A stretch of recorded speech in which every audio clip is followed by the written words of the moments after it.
Favourite food என்ன? ஐயோ எந்த குரூப்? மறைச்சு எழுதுங்க ஆன்சர்ஸ். சரி ஓகே எழுதுறேன். எல்லாமே சாப்பிடுவாளே. ஐயோ ஐயோ அங்க பார்க்க கூடாது, நீங்க லைட்டா பாக்குற மாதிரி இருக்கு. சரி எழுதிட்டேன். ஐயோ அதெல்லாம் வேண்டாம்.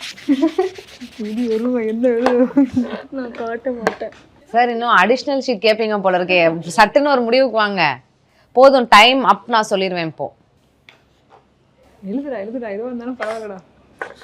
இப்போ ரிவீல் பண்ணலாமா? ஜான்சியோட ஃபேவரட் ஃபுட். ஓகே, நீங்க காமிங்க. நீங்க அழிக்கலாம் கூடாது, காமிங்க. பிரியாணின்னு எழுதியிருக்காரு.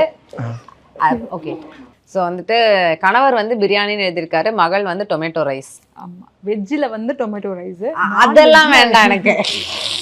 ரொம்ப பிடிச்சது டொமேட்டோ ரைஸ் தான். ஃபேவரட்னா டொமேட்டோ ரைஸ் தான். சார் என்ன சார் என்கிட்டயே பேசும்போது சொல்றாங்க சார், எனக்கு வந்துட்டு நான்வெஜ் எல்லாம் ரொம்ப பிடிக்காது, அவர் வீட்டுக்கு போனா நான்வெஜ் எல்லாம் நான் சாப்பிட மாட்டேன், எனக்கு பிடிச்ச மாதிரி வெஜ் தான் சமைச்சு கொடுப்பாங்கன்ட்டு. எப்படி சார் பிரியாணின்னு எழுதுறீங்க? நாளையில இருந்து ஆற்காடு பக்கம் போனீங்க போகவே கூடாது. அதாவது என்னன்னா நான்வெஜ் சாப்பிடணும்னா பிரியாணி மட்டும் தான் சாப்பிடுவேன். பிரியாணி தாண்டி வேற எதுவுமே சாப்பிட மாட்டேன். அதனால அவர் அப்படி எழுதிட்டாரு. வீட்டுல சமையல் செய்யறேன்னா நான் போற கடைக்கு ஃபர்ஸ்ட் கடை பிரியாணி தான் சாப்பிடுவேன். அது நான்வெஜ்ல எந்த இதுவுமே பிடிக்காது. யாருக்கு பாயிண்ட் கொடுக்கலாம் நீங்களே சார்? ரெண்டு பேருக்குமே கொடுங்க. ஏன்னா ரெண்டு பேருமே பிடிச்சதுதான். ஒண்ணுதான் கொடுக்கணும். யாரு கொடுக்கலாம்? நீங்க அவரு கொடுத்தா நான் தக்காளி சாதம் எத்தனை நாள் செஞ்சீங்க? பிடிக்கும்னு சொல்லி ஒரே ஒரு தடவை தக்காளி தொக்கு நிறைய வைக்கிறோம் அடிக்கடி. அது சாதம் வேற, தக்காளி சட்னி. அது சாப்பாடுல போட்டு பிரச்சனை, தக்காளி தொக்கு அவ்வளவுதானே, தக்காளி சாதம் தானே. ஸோ இப்போ வந்துட்டு எனக்கு வந்து ஃபேர் எனஃபா தெரியுது, தீக்ஷுக்கு ஒரு பாயிண்ட் கொடுத்துடலாம். ஏன்னா அவங்க தான் வந்துட்டு நம்ம தப்பு பண்ணிட்டோமோ, உங்ககிட்ட மட்டும் ஆன்சர் காமிச்சிட்டு அவங்கள சொல்ல வச்சிருக்கலாமோ. ஆமா, எந்த ஃபுட் வந்து பிடிக்கவே பிடிக்காது? Tick tick 1 tick 2. இல்ல ஒரு நிமிஷம், நான்வெஜ் வெஜ்ஜான்னு கேட்க கூடாது. அதெல்லாம் இல்ல. என்ன கேள்வியெல்லாம் கேட்க கூடாது, நான் தான் இப்போ கேள்வி கேட்பேன். ஸோ ஜான்சிக்கு பிடிக்காத டிஷ் வந்து பாவற்காய்னு எழுதியிருக்காரு, நீங்க வந்து பீஃப்னு எழுதிருக்கீங்க. எது உங்களுக்கு பிடிக்காது? பீஃப் தான் பிடிக்காது.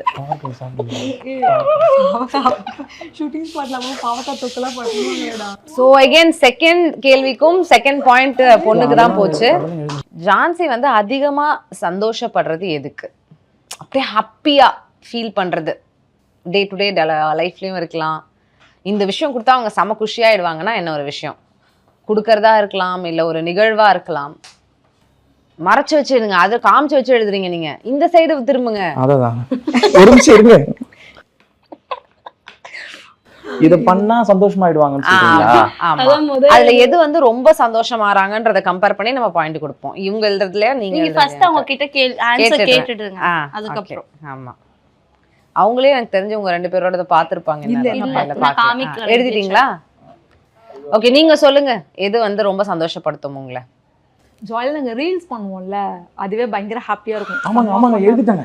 ஐயோ சூப்பர், ஃபைனலி அவங்க வந்து நான் லைவ் போனான்னு போட்டிருந்தேன். லைவ் போனாதான் அம்மா வந்துட்டு ஒரு நாளைக்கு லைவ் போனா நிறைய டென்ஷன் வரும் அந்த இடத்துல. ஆனா லைவ் போனோம்னா அப்பா இன்னைக்கு போயிட்டோம் அப்படின்ற ஒரு சாட்டிஸ்ஃபேக்ஷன் வரும். ரீல் பண்ணும்போது தினமும் நாங்க ரீல் இப்போ பண்றது இல்ல.